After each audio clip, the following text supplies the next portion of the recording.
السلام علیکم ورحمۃ اللہ وبرکاتہ۔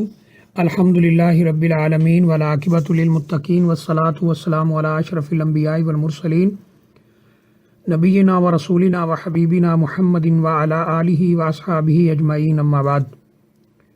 یہ کسی ہمارے بھائی نے سوال کیا ہے کہ اگر کوئی خامد اپنی بیوی کے ساتھ اس کے مخصوص ایام میں ہم بستری کر لیتا ہے تو اس کا کفارہ کیا ہے؟ دیکھیے، اللہ تعالیٰ نے قرآن مجید کے اندر ارشاد فرمایا ہے، اعوذ باللہ من الشیطان الرجیم وَيَسْأَلُونَكَ عَنِ الْمَحِيضِ۔ یہ لوگ آپ سے حیض کے بارے میں سوال کرتے ہیں، قُلْ هُوَ أَذًى، انہیں کہہ دیجئے کہ یہ تکلیف کا باعث ہے یا یہ گندگی ہے۔ فَاعْتَزِلُوا النِّسَاءَ فِي الْمَحِيضِ، حیض کی حالت میں عورتوں سے تم الگ رہو۔ وَلَا تَقْرَبُوهُنَّ حَتَّى يَطْهُرْنَ، اور اس وقت تک ان کے قریب نہ آؤ جب تک وہ پاک نہ ہو جائیں۔ فَإِذَا تَطَهَّرْنَ، جب وہ پاک ہو جائیں، فَأْتُوهُنَّ مِنْ حَيْثُ أَمَرَكُمُ اللَّهُ، تو ان کے پاس وہاں سے آؤ جہاں سے اللہ تعالیٰ نے تمہیں حکم دیا ہے۔ إِنَّ اللَّهَ يُحِبُّ التَّوَّابِينَ، بے شک اللہ تعالیٰ توبہ کرنے والوں کو پسند کرتا ہے۔ وَيُحِبُّ الْمُتَطَهِّرِينَ، اور اللہ تعالیٰ پاک رہنے والوں کو پسند کرتا ہے۔ اس آیت کریمہ میں اللہ تعالیٰ نے اس خاص ایام میں یعنی حالت حیض میں، پیریڈز میں عورت کے پاس آنے سے منع کیا ہے، اور یہاں منع سے مراد میاں اور بیوی کا خاص تعلق ہے، یعنی ازدواجی تعلقات ہیں۔ اس کے علاوہ میاں بیوی کا آپس میں اکٹھے رہنا، پیار و محبت کا اظہار کرنا، بوس و کنار وغیرہ، وہ سب کچھ جائز ہے، جیسا کہ ام عائشہ رضی اللہ تعالیٰ عنہ فرماتی ہیں کہ جب ہم میں سے کوئی یعنی ازواج مطہرات میں سے کوئی عورت اس حالت میں ہوتی تھی تو نبی اکرم صلی اللہ علیہ وسلم اسے کہتے تھے کہ اپنا کپڑا اچھی طرح باندھ لو، اور اس کے ساتھ ازدواجی تعلقات کے علاوہ آپ سب کچھ کرتے تھے، یعنی بوس و کنار، پیار محبت کا اظہار۔ تو یہاں جو عورتوں سے الگ رہنے کا اللہ تعالیٰ نے حکم دیا ہے، وہ اس کا مطلب یہ ہے کہ میاں بیوی کا خاص تعلق جو ازدواجی تعلقات ہیں وہ قائم نہیں ہوں گے۔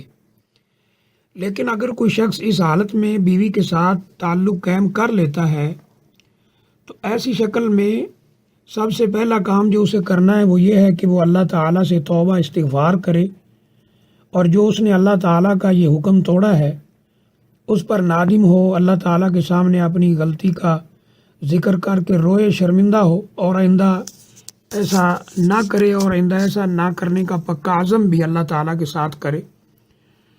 اور دوسرا کام یہ ہے کہ ایک روایت کے اندر یہ اشارہ ملتا ہے کہ جس نے اپنی بیوی کے ساتھ حالت حیض میں جماع کیا، ہم بستری کی، تو وہ 1 دینار صدقہ کرے، اور بعض روایات میں نصف دینار کا ذکر ہے۔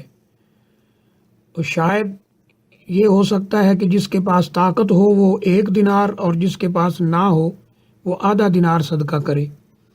تو دینار یا نصف دینار صدقہ کرنے کا ذکر ملتا ہے۔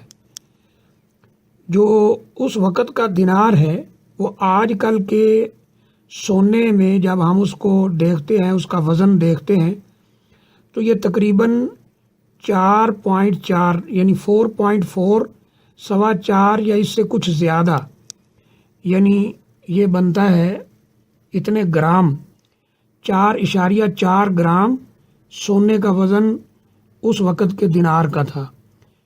تو اتنا جو ہے اس سونے کے بدلے جتنا پیسہ بنتا ہو، یعنی 4.25 گرام سونا، 4.4 جتنے کا بنتا ہو اتنے پیسے اللہ تعالیٰ کے رستے میں صدقہ کرنا ہے، یا پھر نصف دینار ہے، یعنی اس سے آدھی رقم اللہ تعالیٰ کے رستے میں صدقہ کرنا ہے۔ اور اگر اس کے پاس اس کی بھی طاقت نہ ہو تو پھر اس پر کسی قسم کا کوئی حرج نہیں ہے، اسے اللہ تعالیٰ سے توبہ کرنی چاہیے۔ تو جو شخص اس حالت میں اپنی بیوی کے ساتھ ازدواجی تعلقات قائم کرتا ہے اس کو چاہیے اللہ تعالیٰ سے توبہ کرے، اور 1 دینار یا نصف دینار وہ اللہ تعالیٰ کے راستے میں صدقہ کرے۔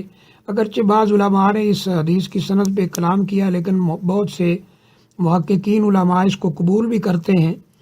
تو دینار یا نصف دینار وہ صدقہ کرے، اور اگر نصف دینار کی بھی اس کے پاس طاقت نہیں تو پھر اللہ تعالیٰ سے توبہ کرے اور آئندہ اس کام سے باز رہے۔